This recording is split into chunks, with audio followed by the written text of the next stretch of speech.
Bienvenue sur ce balado pensé pour les femmes de 40 ans et plus. Je suis Evelyne Robert, votre animatrice, et je suis heureuse de vous partager ces précieuses entrevues qui m'ont permis de découvrir les différents piliers de la santé intégrative. Grâce à mes précieux invités, chaque épisode est une occasion pour réfléchir et apprendre parce que chaque vision holistique de la santé donne des outils pour le meilleur de soi. Bonne écoute! J'ai découvert cette femme dans un épisode de Autrement dit, En amour, dans lequel Marie-Lou explorait ce thème avec elle. Elle parlait avec justesse et tendresse du couple, de l'intimité, de la séparation et de la spiritualité. Tout de suite, j'ai voulu entrer en contact avec elle pour qu'elle soit l'une de mes invitées. Cédamie Gladys Tossa détient une maîtrise en thérapie conjugale et familiale de l'Université McGill et un baccalauréat en travail social. Elle est inscrite au tableau de l'Ordre des travailleurs sociaux et thérapeutes conjugaux du Québec et de l'Ordre des psychologues du Québec. Pour ne nommer que ceux-là, elle a exercé à la direction de la protection de la jeunesse, auprès des personnes âgées, en milieu carcéral, en santé mentale, en maison d'hébergement pour femmes victimes de violences conjugales. Clinicienne et formatrice en psychologie, Cédamie Gladys Tossa pratique en privé auprès des individus, des couples et des familles. Bienvenue, Cédamie! Je suis très contente de te recevoir. Merci, Evelyne. C'est tout un plaisir pour moi d'être là. J'ai, comme je disais en introduction, je t'ai découvert à travers une émission, Mhm, l'émission de Marie-Lou au sujet de l'amour, ce mhm, sujet qu'on parle trop peu souvent. mhm. Dis-moi, Cédamie, quel est ton parcours, de où tu arrives? On en a parlé un peu, mais comment une femme choisit de devenir psychothérapeute? Hmm. Je dirais que quand j'étais plus jeune, selon ma mère, j'avais pas ma langue dans la poche. Donc, il y avait le besoin de faire quelque chose avec cette langue-là. Donc, ça m'a guidée là. Mais il y a aussi le désir, c'est de contribuer. Le désir de contribuer. Ma première formation, mes premières études, c'est en communication, mais pas ici. Donc, il y avait cette envie-là de contribuer, de faire partie d'eux, d'amener ma part. Donc, quand je suis venue au Québec, c'est comme, OK, comment est-ce que je peux le faire? Et que Hmm. ça pourrait faire du sens pour moi dans cette nouvelle expérience d'être dans un autre pays. Donc, ça m'a amené au travail social parce que je suis passée à travers tous les programmes. J'ai trouvé le travail social. J'avais une voisine travailleuse sociale. J'étais allée la voir. Elle était en amour avec son travail. Elle m'a amenée dans son travail. C'est comme, OK, c'est ça que je veux faire. Donc, tu vois, ça a été comme plusieurs arrêts, mais la rencontre avec cette voisine, elle a été décisive aussi pour moi parce que c'était son expérience, son vécu. J'ai été charmée par ce qu'elle vivait dans son travail et Hmm. ça a été comme, OK, ça répond à ce que je recherche. Une, Et une depuis, je suis espèce, là-dedans. Mhm. tout a commencé par une inspiration, donc. Absolument, absolument. Inspiration en fonction de comment je me sens avec moi-même en termes de, oui, ma langue, elle est là, elle parle, elle parle beaucoup. Donc, on va lui donner un rôle dans la vie, OK, et la bonifier d'une certaine façon et la rencontre de cette voisine. Mhm. Hmm. Et j'imagine que ta contribution, tu as senti que ça allait être au niveau du bien-être. Est-ce qu'à ce moment-là, tu avais déjà une idée de quelle façon tu voulais ou avec quelle approche tu voulais travailler? L'approche, ça a été une découverte en chemin. Euh, Maintenant, comment est-ce que j'allais aider ou contribuer? C'était clair que ce serait avec les êtres humains, d'être en contact avec les gens. Comme je dis, j'aime beaucoup parler, écouter aussi. Donc, c'est comme de pouvoir, cet échange-là, cet espace-là d'échange où les idées se déposent et je peux t'influencer, tu peux m'influencer et qu'il y a comme une ouverture qui s'est créée entre nous, c'est quelque chose qui m'a toujours fascinée. Et les comportements humains aussi, je veux les comprendre. C'est comme, c'est qui cette personne? Donc, c'est comme, ça m'alimente, ça me donne de l'énergie. Et les approches, c'était comme savoir, ah, ça me ressemble. C'est quand tu es quelque part, tu as l'impression, ah oui, c'est comme ça que mon cerveau pense. Ça, c'est comme ça que les approches m'ont trouvé ou que je les ai trouvées. Donc, c'est comme ça allait avec ma façon de penser, mon élan naturel de penser. Donc, quand je prends des approches systémiques et autres, mais mon cerveau, il fonctionne comme ça. Il Mm. veut voir les gens dans leur globalité. Il veut voir toutes les influences. Il veut voir comment est-ce que les gens, ils interagissent ensemble. C'est quoi les dynamiques qui sont sous-jacentes. Donc, quand j'ai rencontré l'approche systémique, c'est comme, ah, OK, je suis à la maison. Mm. Mhm. C'est intéressant que tu dises ça, puis ça me confirme pourquoi je voulais te rencontrer. Mhm. Parce que tout ce processus-là vers une belle carrière, c'est Mhm. passé beaucoup par l'intuition. Mhm. Et je pense que c'est à la base là, d'une certaine vérité. Mhm. Mhm. Et j'adore ça. J'adore côtoyer la vérité des gens. Dis-moi, est-ce que tu remarques que les défis que les femmes vivent, parce que le podcast s'adresse surtout, il y a des hommes qui écoutent, mais s'adresse surtout aux femmes de 40 Mhm. ans et plus. Est-ce que, avec les époques ou avec, je veux dire, avec les décennies, est-ce que les défis changent ou se ressemblent? Et quels sont les principaux défis actuellement? Donc, c'est trois questions en une, là. Mhm. Donc, est-ce que les Ouf. défis, est-ce que tu remarques que, on est dans une décennie où, par exemple, là, je dis une décennie, mais Mhm. un bloc d'années où Mhm. vraiment les femmes ont des défis à cet endroit-là, puis maintenant, c'est plus autre chose, ou c'est vraiment de façon globale, Mhm. un peu les mêmes défis qui reviennent? Il y a des défis qui sont là, qui se ressemblent. La voix de la femme, il y a toujours un défi autour de ça. C'est la visibilité de la femme. Quand est-ce qu'elle est vue? Et pourquoi et pour qui? Ça, c'est une question qui demeure. C'est une bataille qui demeure aussi. Une bataille qui est autant à l'extérieur de nous qu'à l'intérieur de nous. C'est des changements. Il y a plus d'espace pour s'exprimer, pour être entendu. Les femmes sont sur le marché de travail. Tu sais, il y a 60 ans, 80 peut-être, on n'aurait pas pensé à ça. Quelques-unes, mais il y a plus de femmes sur le marché de travail, donc elles ont plus de pouvoir aussi. C'est si je prends le pouvoir financier, ça permet d'avoir accès à certaines libertés. Et je ne peux Mm. pas dire que c'est toutes les femmes qui ont accès à ce pouvoir-là financier. Tu sais, il y a des endroits dans le monde où c'est pas la même réalité. Mhm. Donc oui, ces défis sont encore là, mais il y a des changements si je prends le Québec. Si je prends sur le plan de la sexualité, par exemple, tu sais, une femme, je ne sais pas moi, qui sort avec un homme plus jeune, il y a un nom qui est collé à ça. C'est pas nécessairement Mm. valorisé, mais un homme de 40 ans qui sort avec une jeune fille, une jeune femme de 20 ans, c'est, on le voit sa puissance et puis, il peut même être admiré par certaines personnes. C'est pas des jugements de ma part. Je fais la comparaison de dire, mais si un homme d'un certain âge peut sortir avec quelqu'un plus jeune, pourquoi est-ce que quand la femme le fait, les commentaires sont accompagnés de jugements négatifs? Donc, avec toutes les questions qui sont sur la place publique aujourd'hui par rapport à la sexualité, une femme peut séduire sans être qualifiée de garce, par exemple. Donc, il y a comme des changements.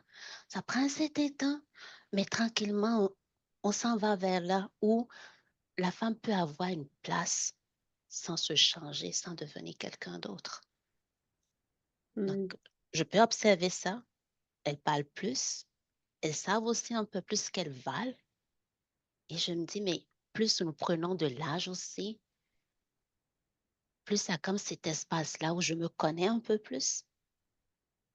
Et plus je me donne le droit de me connaître, moi, je laisse les autres décider pour moi qui je veux être et qui je peux être. Donc, il y a comme tout ça qui est dans l'air.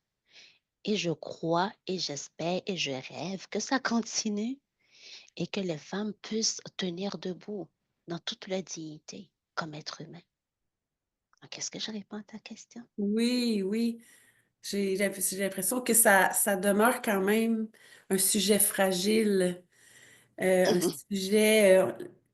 On mhm, oublie trop facilement qu'il y a eu des grandes luttes menées par les femmes pour arriver là où on est. Et mhm, effectivement, c'est pas partout où les femmes ont cette liberté. Donc, mhm, ne serait-ce que pour les femmes d'ailleurs, tu sais, il mhm. faut poursuivre cette lutte-là, je pense. C'est intéressant que vous le... Est-ce que dans vos bureaux de psychothérapeute, est-ce que les femmes vous parlent de ça? Je peux dire que c'est comme les femmes, il n'y a pas une réalité c'est pas homogène. La réalité, elle est unique à chaque personne parce qu'il y a comme plusieurs facteurs hein, qui viennent influencer. C'est bon, je ne sais pas si ça apparaît encore, mais je suis noire, n'est-ce pas? Donc, Ça je suis paraît. noire. Ah ouais? OK. Et Je c'est suis noire. magnifique, et c'est magnifique. Je suis noire. Je viens d'ailleurs. Non, je suis déjà en train de mettre plusieurs couches hein, pour répondre à cette question. Et ça va influencer mon rapport avec l'environnement et le rapport de l'environnement avec moi. Et quand je vais combiner, tu vois, je suis en train de parler un peu systémique ici. C'est quand je vais combiner tout ça, mais ça va avoir une incidence sur la perception de qui je suis, les droits que je pense que je peux avoir. OK. Et ça va me pousser à certains types de comportements. Donc, quand je vais avoir une femme dans mon bureau, il faut que je regarde toutes ces couches-là, OK, ça peut être des facteurs qui vont peut-être l'aider à exprimer son plein potentiel, comme des facteurs de risque qui peuvent peut-être l'amener à se censurer. Donc, les réalités sont uniques. Je ne peux pas témoigner d'une seule réalité ici, mais je vais dire qu'il y a un éventail de réalités. Donc, elles ne viennent pas avec les mêmes histoires, elles ne viennent pas avec les mêmes défis, parce que je n'ai même pas encore ajouté leur histoire familiale là-dedans. Donc, tout ça, ça va influencer comment est-ce que je vais me percevoir, comment est-ce que je vais me promener dans le monde et comment je vais voir le monde aussi. Donc, immigrante, femme, noire, pouf, si je mets là-dedans des affaires de discrimination, microagression dans le quotidien, etc., ça peut façonner comment je vais marcher dans la rue, qui je regarde dans les yeux ou non, c'est à quel genre d'emploi je vais appliquer, à quoi je vais m'attendre. Est-ce que je dois travailler plus que d'autres personnes? Est-ce que rendu à un certain âge, je peux oser demander une promotion ou non? Ou j'accepte de rester là où on veut que je sois? Il y a comme toutes ces choses-là qui sont là dans notre réalité, sans ajouter pour les gens qui ont des enfants. C'est un Mm, autre mm. facteur. Et enfin, est-ce que tu es dans un couple avec quelqu'un de ta culture, quelqu'un d'une autre culture? Qu'est-ce qui est autorisé dans cette relation-là? Comment est-ce que vous êtes avec vos enfants? Ton rôle de mère, comment est-ce que tu définis ça? Est-ce que l'autre personne voit ce rôle comme ça? Je te dis, les réalités sont vraiment diversifiées. Ben oui, chaque chemin est tellement différent. Oui, Tout le monde arrive avec son bagage, ses expériences, c'est tout. Mm. avec l'influence de la société et l'époque, parce que ça bouge pas mal ces temps-ci autour de nous, là. Si je prends sur le plan politique, ça a une influence aussi sur qu'est-ce que Oui, nous vivons. Mhm, absolument, absolument. mhm, Donc, dirais-tu que, euh, parce qu'on dit souvent que chaque être humain a un impact sur sa communauté, mhm. donc les femmes ont un impact sur la communauté de femmes. Chaque femme a un impact sur... Absolument, Mm. Donc, tu as absolument. parlé un peu d'intimité. Ah, je vais te laisser poursuivre. Est-ce que tu voulais ajouter quelque chose? Ah non, mais parce que la communauté nous influence comme nous influençons la communauté. Et nous avons, si je reviens au mot que j'ai utilisé tantôt en termes, le mot contribution, c'est j'ai aussi cette responsabilité-là en tant que femme de voir comment est-ce que je peux contribuer à, tu sais, à cette grande communauté. C'est pas que ça devient une injonction, mais est-ce que ça fait partie de mes valeurs de contribuer? Donc, comment est-ce que je veux contribuer en tant que femme? Ça fait partie de mes décisions au quotidien. C'est que, c'est quoi est-ce que le modèle que je veux donner aux autres filles? Parce qu'elles sont en développement. Donc, qu'est-ce que je projette? Ça a aussi un impact. Donc, nous avons la responsabilité en tant que femmes de penser à comment est-ce que nous voulons influencer. OK, ce concept-là de femme, c'est quoi une femme? Et je ne définis pas ça aussi aujourd'hui. C'est quoi une femme? Et plus on va savoir qui on est, plus on va savoir plus on va reconnaître notre valeur. Mhm, Je pense plus les hommes vont aussi nous reconnaître dans nos différences, vont reconnaître notre valeur. mhm, mhm. Mmh. Parce que j'ai tendance à croire que c'est quand c'est clair pour moi qui je veux être, quand c'est clair pour moi ce que je veux, ce que je peux, ma vision de la vie, quand il Mmh. y a une clarté à cet endroit-là, ça veut dire que j'ai des frontières qui sont claires. Mmh. Et quand mes frontières sont claires, c'est ma façon de pouvoir dire autour de moi et à moi-même, OK, c'est là où je me tiens. Et ça envoie un message clair autour de moi. Donc, même si les gens ne me croient pas, ceux qui veulent tester peuvent s'approcher. Ils vont se rendre compte que, hey, elle sait où est-ce qu'elle se tient et comment elle veut se tenir. Donc, si c'est intolérable pour ces personnes, elles vont s'en aller. Donc, celles qui sont capables de me voir comme je me vois et de pouvoir être en relation avec moi à l'endroit où je suis, nous allons pouvoir créer quelque chose ensemble. Donc, dans cette définition-là de est-ce que, si on parle en termes genrés, n'est-ce pas, c'est si ces hommes vont me percevoir comme la femme que je suis, la femme que je veux être, je veux tenir aussi. Et je ne peux pas tenir seule en tant qu'individu. Nous pouvons tenir en tant que communauté. OK. On est plus seul, hein, de plus en plus seul, je trouve, puis on oublie Mm, qu'on peut aussi être une communauté. Il y a de moins en moins de lieux, je trouve, mm, autant pour les hommes que pour les femmes, pour se retrouver, mm, pour mm, connecter ensemble. Donc, mm, et c'est tellement important de, je trouve, de trouver ces espaces-là, mm, mm, mm, mm. parce que Oui, seul, on a moins de pouvoir, je trouve. c'est plus le fun ensemble. Ouais, aussi. Tu vas parler un peu, tu as abordé le sujet des enfants, de dire Mm, on va inspirer les enfants, mm, mm, on va, on va devenir des espèces de mentors pour ces enfants-là pour que petits garçons, petites filles mm, euh, puissent valoriser les femmes aussi. Donc, ça part vraiment de nous. mm, mm. Penses-tu qu'on le fait bien? Mm. Aucune idée. Je me dis, ça dépend des endroits, ça dépend des moments. Et je reviens encore à ce concept-là de si je peux influencer une personne et que cette personne-là sort de là influencer une autre personne et que cette personne ou cette personne influence d'autres, ça commence à faire effet boule de neige.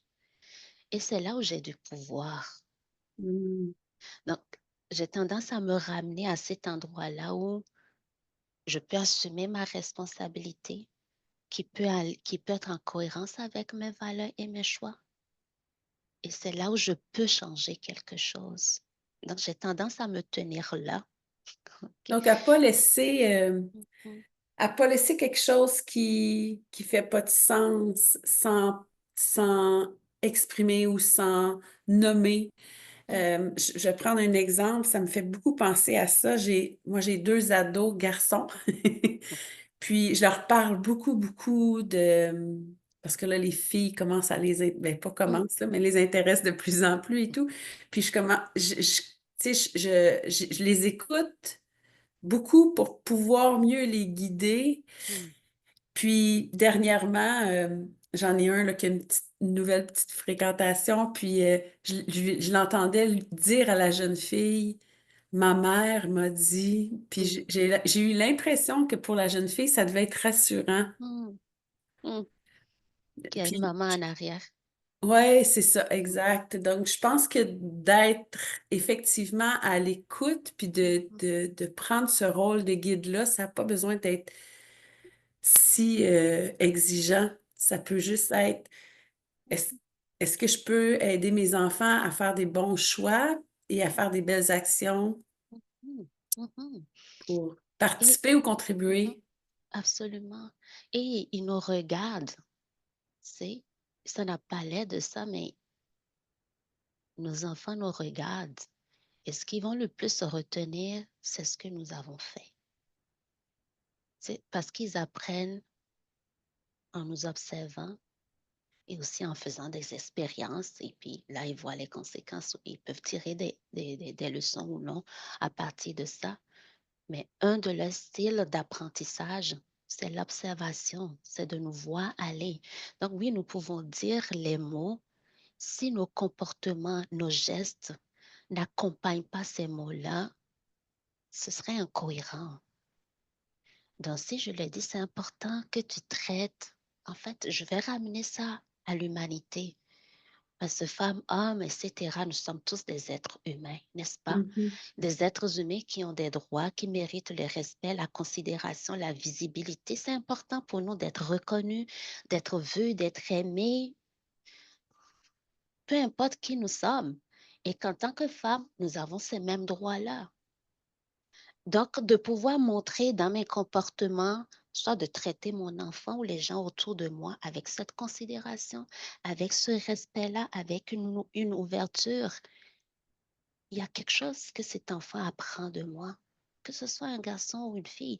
Parce que, bon, on est en train de dire garçon, mais les filles aussi apprennent, c'est en regardant autour. C'est si je suis dans un couple hétéro, par exemple, et que ma fille voit ma relation à l'homme, cet homme-là qui est mon partenaire. Est-ce que j'ai un espace pour parler dans cette relation?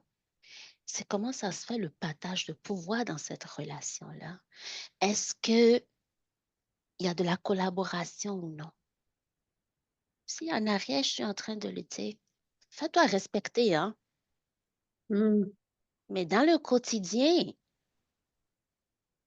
elle est exposée à autre chose.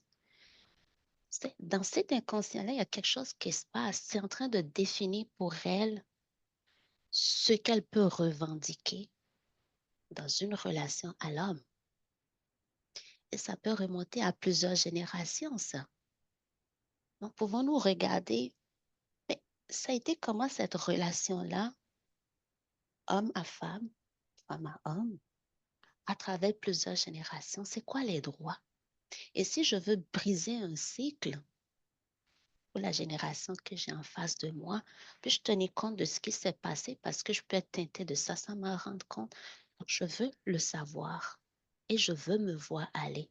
Et ça, c'est mon devoir de contribution, autant pour ceux qui sont dans mon noyau proche que pour la société que j'aimerais participer à construire. Donc, c'est ça. Ça reconfirme que tout part de soi, hein, de comment on se traite soi-même. Mm, mm, mm, Mm. absolument. C'est mon constat avec toutes les rencontres que j'ai. Chaque fois, ça revient à ça, Mm, mm, mm. prendre soin de soi. Mm. Oui, Et oui. puis, j'avais le goût d'aborder, mais je ne sais pas comment l'amener. J'avais le goût d'aborder la sexualité, l'intimité Mm, avec toi chez les femmes. Ça dépend peut-être des besoins de chacun, là, mais mm. c'est ça que tu vas me dire. Oui. Ouais. Parce que Mm, parce que c'est ça, je mm, suis maman de jeunes ados, puis peut-être qu'il y a des grands-mamans qui nous écoutent et tout ça, puis je veux pas qu'ils oublient cette notion-là parce qu'ils ont accès à beaucoup de choses sur les internets. mm, Et mm, puis, je veux pas qu'ils pensent que c'est que ça. mm, mm, mm, Mais c'est difficile de leur montrer que pour moi, ce n'est pas que ça, parce que là, il faudrait qu'ils mm. aient accès à mon intimité. As-tu Yeah. des trucs? Ah, attends, on va aller chercher des sexologues. Ben, et tu as dit quelque chose d'intéressant. Tu as dit, ça voudrait dire, et tu me dis si tu as envie d'aller là, OK? Ou Oui, tu peux aller de façon générale. Tu as dit, ça voudrait dire qu'ils vont avoir accès à mon intimité. oui. Et je me dis,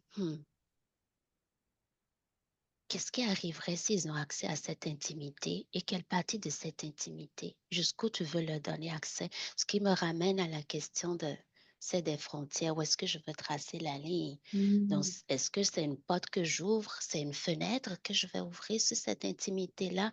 Qu'est-ce qui est important pour moi à partager avec ces enfants-là pour qu'ils sachent que nous pouvons avoir des conversations sur la sexualité? Et nous pouvons enlever les tabous pour pouvoir apprendre et donc pouvoir le servir de guide pour que Internet ne soit pas le seul guide. Donc, je ne sais pas si je suis en train de tourner le micro. Je suis en train de te poser. Non, non, je trouve Je suis en ça, train de te retourner les questions. Oh my God, est-ce que ça te va? ça fait vraiment du sens pour moi, dans le sens que chez nous, par exemple, si on veut parler de chez nous, on parle de sexualité ouvertement, mais je me demande comment, je sais pas comment aborder la spiritualité, puis la connexion profonde, puis bon, est-ce qu'on laisse aller, puis ils vont l'apprendre chacun son chemin? En Peut-être. tant, en tant que parent, tu as parlé des ados et je me dis, quand ils sont rendus à cet âge-là, nous avons ce rôle-là, si tu veux, de consultant, n'est-ce pas? Hmm. C'est de consultant et c'est de rester là et pouvoir jouer ce rôle. Et Internet veut nous remplacer. OK? C'est facile pour eux aussi d'aller là-dessus. C'est comme un clic et tu as accès à plein de choses. Donc, encore là, ça dépend de chaque famille, ça dépend de mes valeurs, ça dépend de ce que je veux mettre de l'avant. En même temps, je veux m'assurer que mon point de vue est connu. C'est, donc, si pour moi, la sexualité ne se limite pas à un moment de plaisir, mais qu'il y a d'autres choses qu'on peut tisser autour, mais est-ce que je peux leur présenter cette forme de sexualité? Comme ça rend un peu plus comme diversifier leur connaissance sur la sexualité et ils vont pouvoir se définir. Donc, je veux garder les portes ouvertes pour les accompagner là-dedans.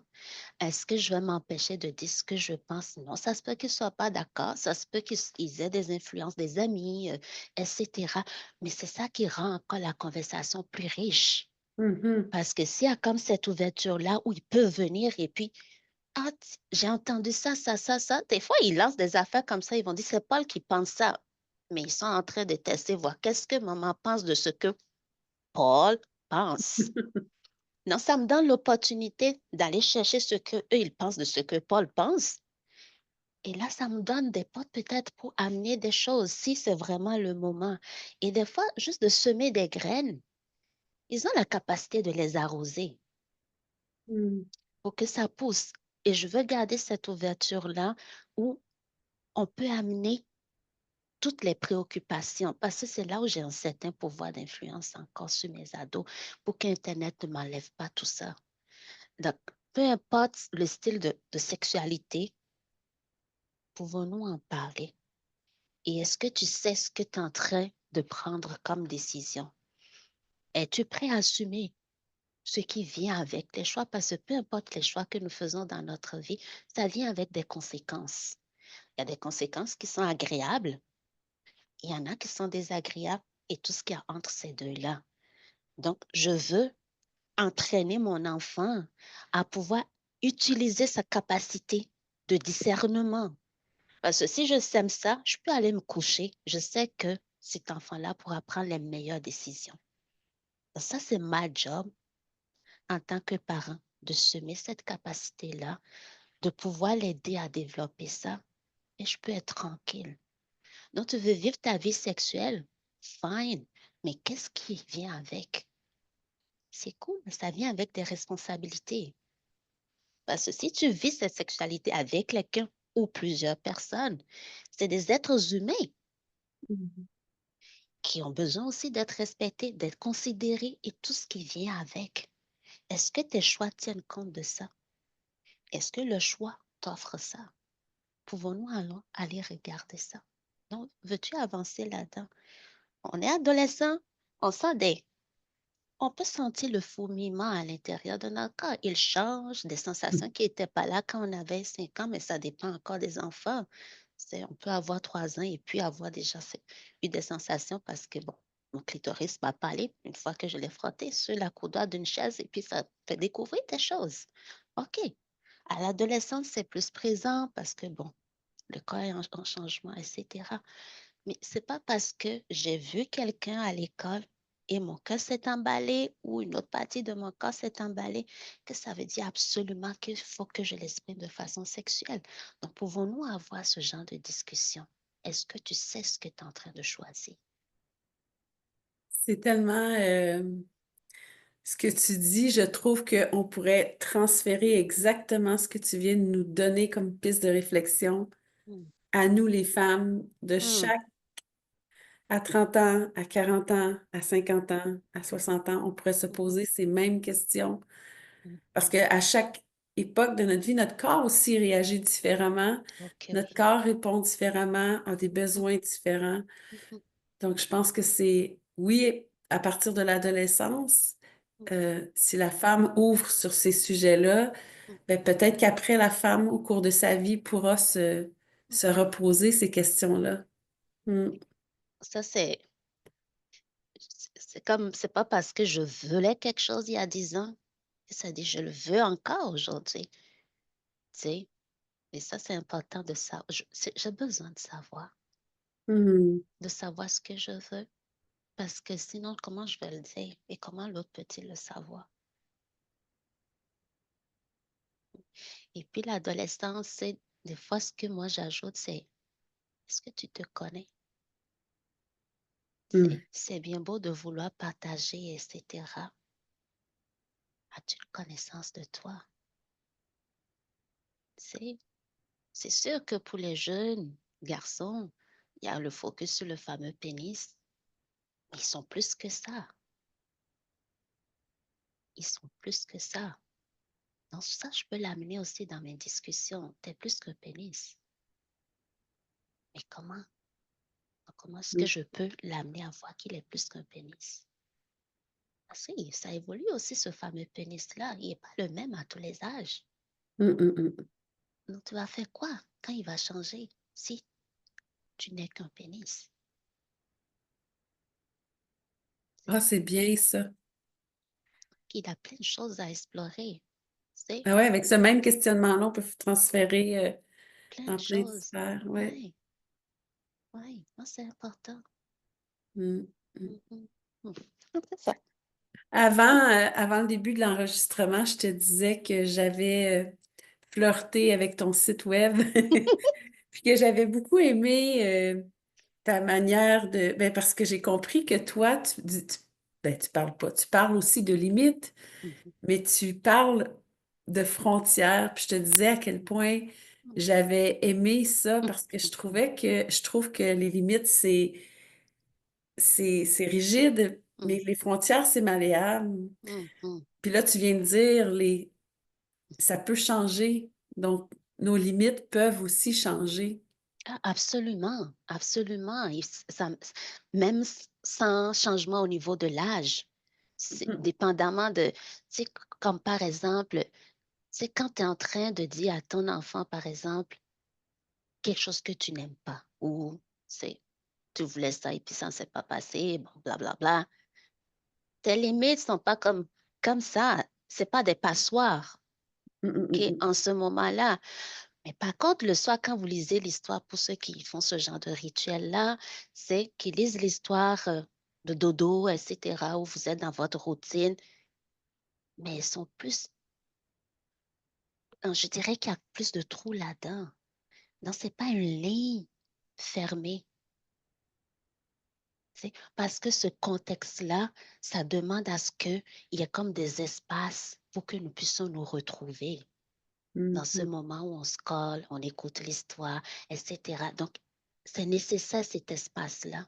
Donc, ce n'est pas une ligne qui est ferme, mais ça peut être une ligne en pointillé, par exemple, dans ce contexte spécifique. C'est ça qui me permet de m'abandonner dans ce moment-là, de pouvoir profiter de ta présence et vice-versa. Donc, il y a différentes formes à nos limites. Et ça va dépendre du contexte. Qu'est-ce qui se passe? Donc, j'ai besoin de me servir de mon corps pour savoir est-ce que mes limites ont les bonnes formes en fonction du contexte dans lequel je suis. Et ça peut évoluer avec le temps, l'âge, mes valeurs, ce qui est important pour moi en ce moment, le type de personne que j'ai en face de moi. Ça aussi, ça change. On se revisite en fonction de notre environnement beaucoup. Mm. Oui. Et comment je vis l'environnement. Parce que mon repère pour savoir ce qui se passe dans l'environnement, c'est dans mon ressenti, c'est dans les sensations qui sont dans mon corps. Ça me donne l'information. C'est comme quand tu sors en hiver, il y a un petit vent frais, on fait comme ça. Tu as la sensation qui te dit, ouf, OK, il me manque une couche de vêtements ou deux. Tu sais? Mais ces sensations viennent te dire, il fait froid et peut-être que tu n'es pas assez bien habillé. Et c'est ça qui fait que je vais peut-être sortir de mon sac un foulard ou n'importe quoi. C'est comme ça que je sais que j'ai soif.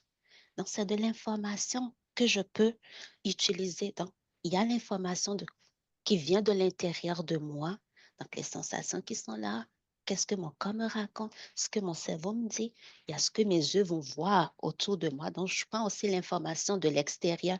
Et quand je combine tout ça, ça fait un portrait global pour pouvoir décider de ma posture dans cette situation spécifique. Et ça aide à choisir ses limites aux frontières. Des belles frontières, de Mhm, s'ajuster, de s'ajuster. mhm. C'est OK de s'ajuster en fonction de comment on évolue. Hmm. Oui. Il y a le fameux, je ne sais pas si on va avoir le temps. Oui, on va avoir le temps. Il y a le fameux, ben, j'allais aborder avec toi la culpabilité qui est tellement présente chez beaucoup de femmes. Mm, Euh, la culpabilité et ou le syndrome de l'imposteur. Des mm, fois, je pense que ça va peut-être un peu ensemble, mm, peut-être pas, mais c'est les deux sujets, mais en tout cas, du moins, on va commencer peut-être par la mm, culpabilité.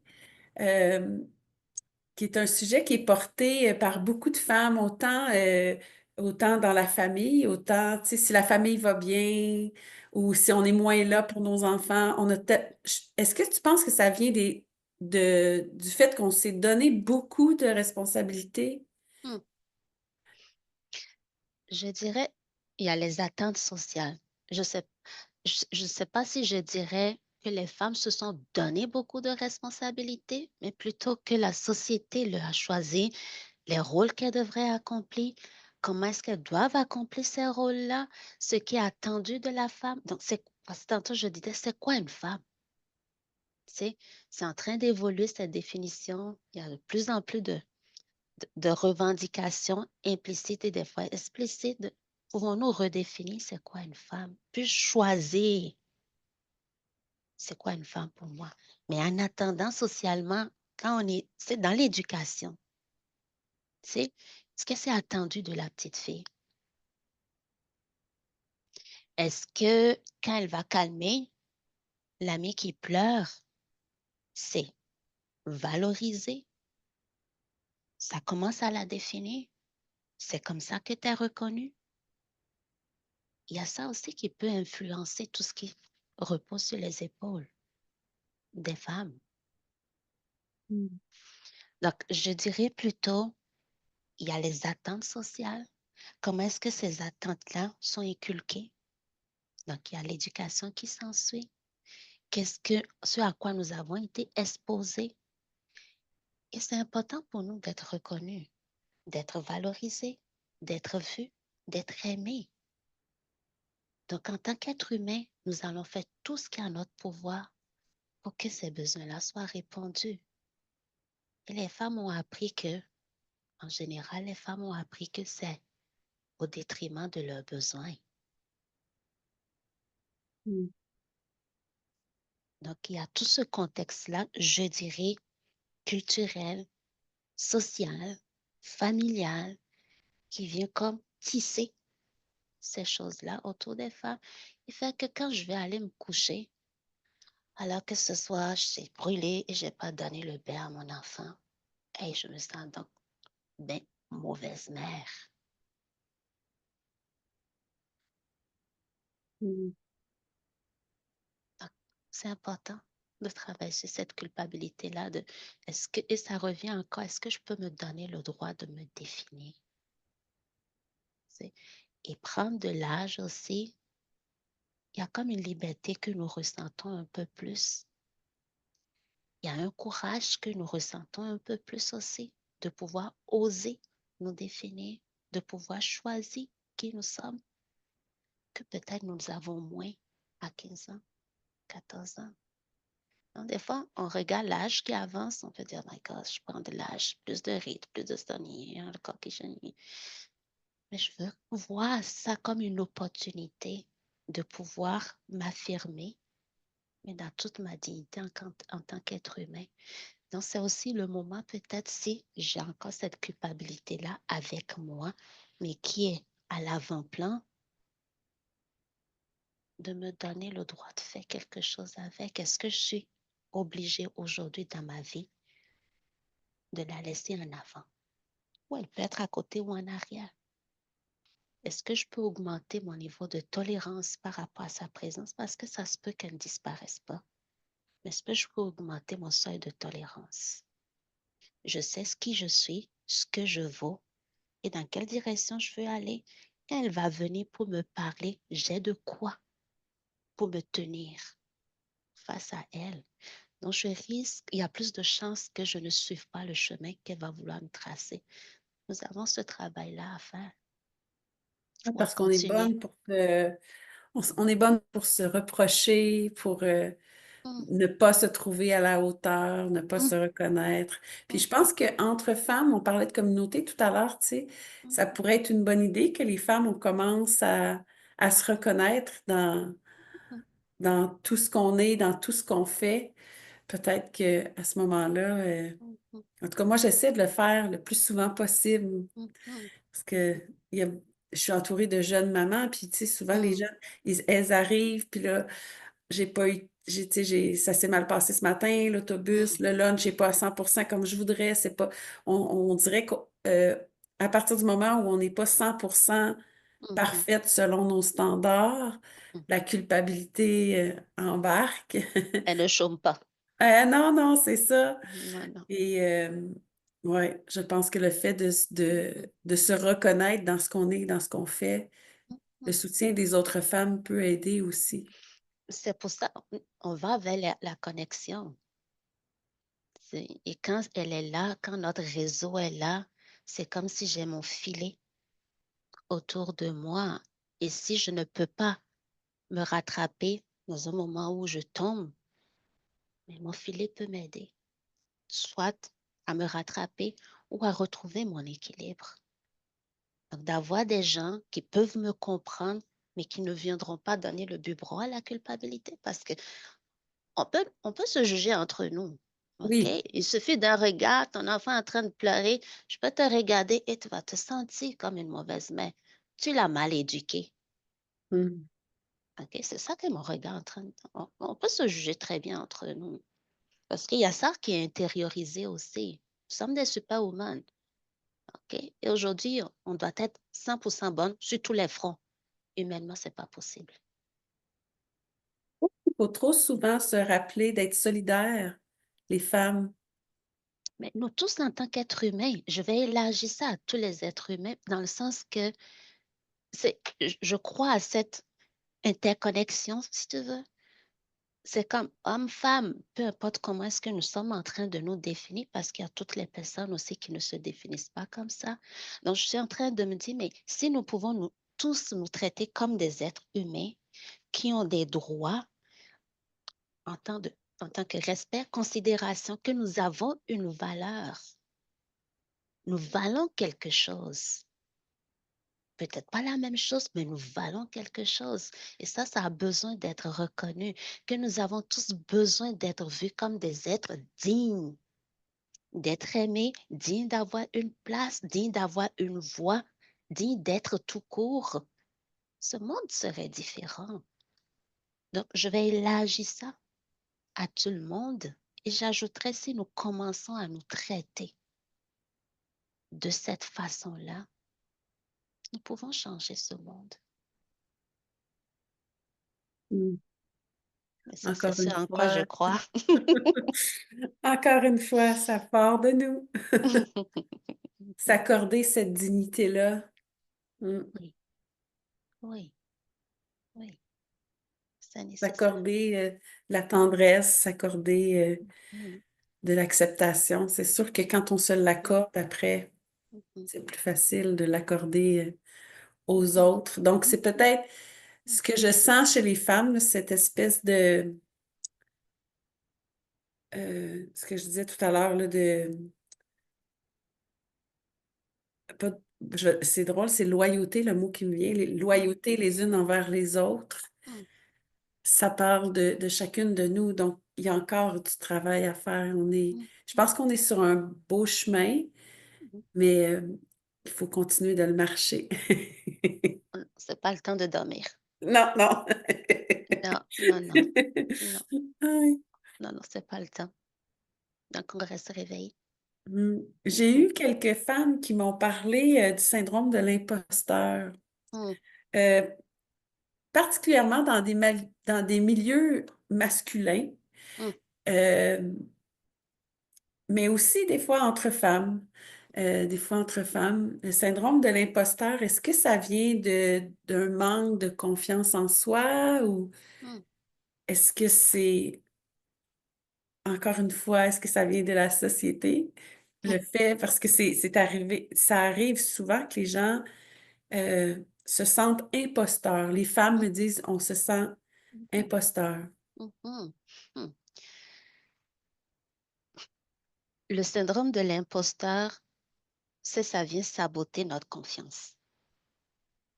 C'est dans le sens que si je prends comment est-ce que ça fonctionne un peu, c'est supposons que j'ai une tâche ou un projet dans ce milieu-là masculin dont tu parlais tantôt. Déjà, tu as dit un milieu masculin. Ça veut dire qu'il y a une minorité de femmes. Oui. Ben, le milieu pharmaceutique, le milieu de la sécurité publique, le Mhm, milieu de la médecine, mhm, de moins en moins maintenant, mais quand c'est même. ça. Mhm, Oui. c'est ça. Et du fait qu'on est déjà minoritaire, il y a une pression de se prouver, une pression de montrer que tu es à la hauteur. Oui. OK? Juste en partant du fait que tu es minoritaire, tu es dans un milieu où tu n'es pas censé être. Donc, quand les gens te regardent ou non, mais toi, tu as l'impression que les regards sont tournés, OK, sur toi et que on surveille et que tu n'as pas le droit de faire des erreurs. Donc, tu vois, je viens de déposer deux croyances déjà, de ne pas être à la hauteur, OK, le droit de ne pas pouvoir faire des erreurs. Donc, ces croyances-là vont alimenter, OK, ce Mm. syndrome-là. Donc, supposons que j'ai ce fameux projet-là à faire. Qu'est-ce qui va se passer? Je vais commencer à sentir une anxiété parce qu'en arrière, là, se jouent ces croyances-là. Donc, je peux inviter ces personnes-là à se demander, c'est quoi les croyances en arrière? Qu'est-ce qui a amené ces croyances-là aussi? Parce que nous ne sommes pas avec ces croyances. OK? Il y a quelque chose qui les a construites, créées et que nous avons dû intérioriser à un moment donné. OK? Donc, ça va commencer à activer ces croyances dans ma tête. Je sens l'anxiété qui va monter. Et quand l'anxiété est là, c'est pas vrai que j'ai accès à 100% de mon cerveau qui résonne, n'est-ce pas? Donc, ça va me pousser à différents types d'actions ou de comportements. Donc, je peux attendre jusqu'à la dernière minute parce que j'ai peur d'échouer. Et l'échec, comme je viens de le dire, n'est pas une option. Donc, la veille, je vais me réveiller et je vais clencher. Même s'il faut que je Mhm. me couche à 5 heures du matin, me réveiller à 6 heures, je vais clencher parce que l'erreur n'est pas ou l'échec n'est pas une option. Donc, je peux procrastiner. Comme ça peut m'amener de l'autre bord, je vais perfectionner. Si, je vais dans le perfectionnisme plus, plus, plus, plus. Ce qui fait que je vais laisser tomber peut-être les autres domaines de ma vie pendant que je fais ce projet. Et tu vois, tu parlais de la culpabilité, là, de la maman, etc. tantôt, mais je suis dans un milieu, c'est que tu as dit masculin, où je ne suis pas censée être là, je me sens surveillée, je dois faire mes preuves, ma famille elle est importante, mais faire mes preuves. Le syndrome arrive, je n'ai pas l'énergie, la tête et autres pour être là pour les enfants, la famille, peu importe c'est qui est là. Je vais aller vers ce perfectionnisme-là parce qu'il y a un enjeu très gros là pour moi. Je ne peux pas échouer, pas une seule fois. Je ne peux juste pas. Donc, quand c'est là, ces deux stratégies, ça amène en général à une réussite parce que je ne peux pas échouer. Donc, je vais donner ce qu'il faut et plus que ça. Le problème, c'est que quand la réussite est là, je ne peux pas prendre ce plat-là et le déguster parce que mon cerveau va se souvenir. Oui, mais tu as attendu jusqu'à la dernière minute pour le faire. Oui, mais ça t'a pris 2 ou 3 fois plus d'énergie, de temps que les autres à côté. As-tu vraiment réussi tant que ça? Mais non. Et là, ça va me pousser à attribuer cette réussite-là à quelque chose d'autre à l'extérieur de moi. Donc, ce n'est pas moi qui ai fait ça. C'est parce que finalement, mon gestionnaire, là, il n'a pas bien regardé ce que je lui ai fourni comme résultat pour ce projet-là. Sinon, il n'aurait jamais dit que c'est un A+. Oh, cette Ça va fois-ci, j'ai été justement. chanceuse. Donc, je vais comme aller dans l'attribution à des facteurs externes, ce qui fait que je n'intègre pas la réussite à l'intérieur de moi pour me créer des facteurs de résilience pour la prochaine fois. Donc, je ne suis pas en train de me créer un bassin qui va me porter, donc des ressources qui vont me porter la prochaine fois que je vais me retrouver à faire quelque chose qui va impliquer ne pas échouer pour moi. Donc, une fois que c'est attribué à l'extérieur, je vais rentrer dans une phase où je vais me flageller, je vais me dénigrer. Et là, ça va venir comme alimenter encore plus les croyances en arrière de ce syndrome. Mm. Et ça va me laisser le goût de et je viens de les duper. Si seulement ils savaient. Si seulement ils savaient que je n'étais pas à la hauteur, ils ne m'auraient pas donné cette médaille. Et ça fait mon beau cycle, si tu veux, du syndrome de l'imposteur.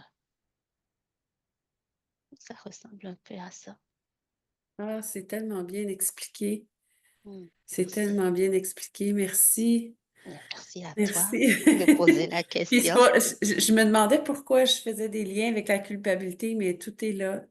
Mhm. Et la confiance. Ouais. Oui, La oui, confiance, j'avais une bonne idée que ça pouvait partir aussi de là, mais oui, non, ça vient la saboter la confiance et puis ça me laisse un goût d'illégitimité.